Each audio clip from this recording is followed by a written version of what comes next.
Hello and welcome to Undiscovered series for 2024. I'm Sarah Allen and today I'm joined by Granger.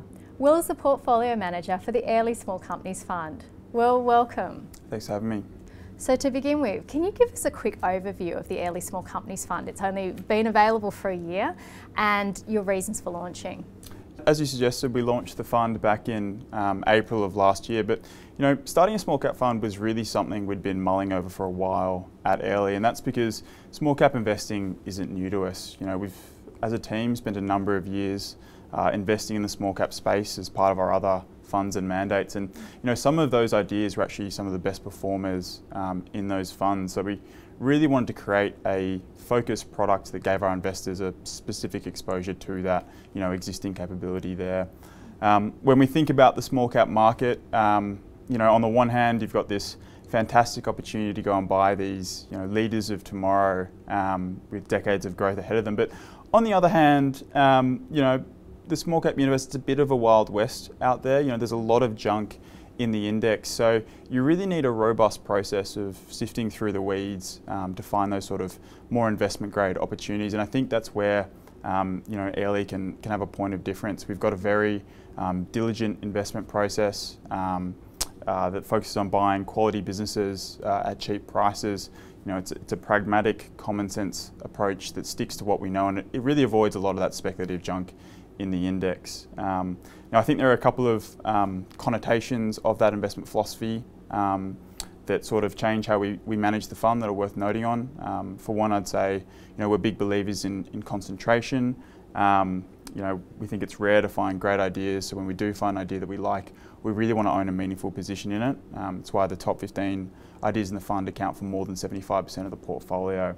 So it's a best ideas fund, and those best ideas usually look for undervalued quality. Even the best business purchased at the wrong price can be a bad investment, so you have to be diligent on price. And this isn't a strategy about going out and just finding the best businesses listed on the ASX and paying any price for them. It's really about finding situations in which the quality of the business is not reflected in the price.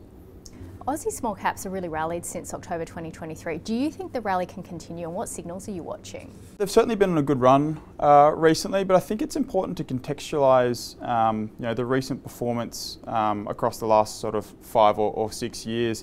The index is only really getting back to where it was pre-COVID. So if you contextualise that performance, over the last 4.5 years, it actually hasn't been, it's been a far from stellar performer, I'd say.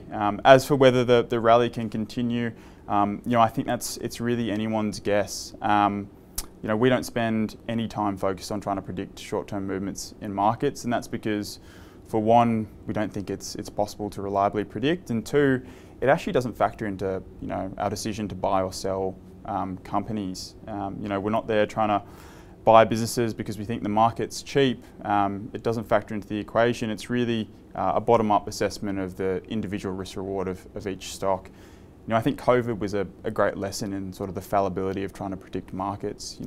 Who would have guessed that markets would be up 10% after a once-in-a-100-year pandemic within a single year?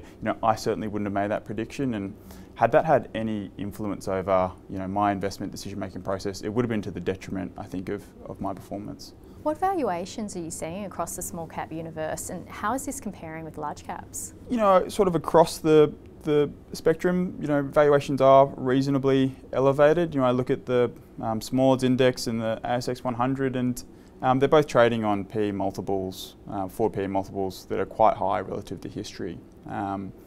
But I think it is a pretty bifurcated market. So we're seeing pockets of excess, particularly in the quality healthcare and tech names. So businesses like Pro Medicus, Netwealth, WiseTech. Those businesses are trading on close to 50 times, if not well above 50 times forward PE. So we think there's a lot of excess there and a lot of optimism priced into those stocks. But again, we are seeing pockets of valuation of attractive valuations in other sectors, particularly things like consumer discretionary, which are a bit more sort of unloved, and perhaps the outlook's a little more pessimistic there. That's part of the great opportunity in small caps versus large caps, is that you have a really broad investment universe.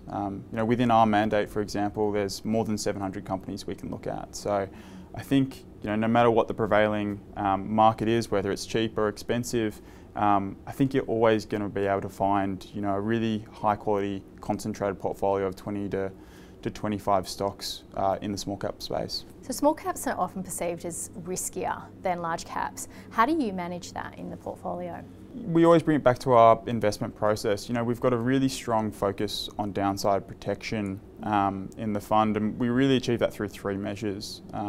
We buy businesses with good balance sheets, we buy quality businesses with quite resilient earnings streams, and we make sure we don't overpay for those businesses. And I think if you take care of those three things, you go a long way to preventing permanent losses of capital within the portfolio. As we touched on earlier, the small cap space, there's a lot of speculative junk in there. But our process sort of automatically excludes us from investing in those sort of companies. We don't buy businesses, concept stocks with sort of unproven or unprofitable models. We don't buy fatty business models or opaque operating models. We stay away from the resource discovery or drug approval plays. We think that stuff's more akin to speculation. So we like to stick to what we can understand and predict, because we think that's what we can value. And common sense would tell us that that's a great strategy for winning over the long term. But we've actually gone and back tested the data. So there's this great chart in our Prezzo where if you just take the Small Ords index and you only buy the businesses that are profitable on a cash flow basis, and you exclude the loss makers, you can actually comfortably outperform the index over the long term. So that tells us that just by making some pretty simple exclusions, by not buying some of that more speculative stuff in the index, you can outperform. And we think we can do even better than that by going and applying our process and finding the best quality ideas within that profitable subset. So part of the portfolio is that you're looking for the best ideas. Where are you seeing the greatest opportunities at the moment? We like to take a long-term view at Airlie. Really the strategy is finding quality businesses, making sure we don't overpay for them, and then trying to hold them for the long term and let them sort of compound away for us. So the portfolio has reasonably low turnover. If I cast my mind back to the end of April last year, and I look at the top 15 stocks, I think there's only been 3 changes within that top 15. So it's been pretty consistent over time, because we're not trying to go and drastically turn over the portfolio to chase every new idea. We're really, it's a strategy of finding great businesses and letting them do the work for us. So I'd say the greatest opportunities that we're seeing are in our core long-term holdings. It's businesses like News Corp, Premier Investments, Gentrack, Meta Group. We think these are a collection of really high quality businesses that are undervalued by the market that we'd love to own for the next decade. And finally, which 3 stocks from your portfolio do you think have the greatest potential to hit the ASX 100 in the next decade? When you think about something like this, you're really focusing on how long and significant is the growth runway for these businesses. So it's not necessarily your best ideas, it's more what's the size of the opportunity set versus the current size of the business. And thinking about that, there's a few names that come to mind. I'd say Sigma is one of those. It's in the process of merging with Chemist Warehouse, so it's a little bit of a cheat, because if that merger does go through, it will automatically go into the 100. But regardless, I think it's a good opportunity to talk about just how attractive that Chemist Warehouse business is. I think if that merger does go through, it's probably a top 3 listed business on the ASX. You look at the store economics of that business, and they're absolutely stellar. It's a category killer akin to something like Bunnings, and it's the kind of business that you can really own for the next decade. Just put it in the bottom drawer and don't think about it. It ticks a lot of other boxes for Airlie. Really attractive cash generative franchise model, so very high returns on capital. Stellar management. You've got some of the best retailers in Australia managing that business. And in terms of valuation, headline numbers quite expensive, but relative to the quality of the business and the pipeline, it's really not that expensive in our view. And just on that runway, so Chemist Warehouse have something like, I think it's less than 10% of pharmacies in Australia. So in their core market, there's a huge opportunity to expand, but even further than that, they've got international growth opportunities in several different geographies. So we really think that can keep growing for the next 10 years. And we love buying businesses like that, businesses where we're actually customers of the business, where we've got a good sense of what the value proposition's like for each customer. And as a customer of Chemist Warehouse, I think it's really a fantastic proposition. So that's one.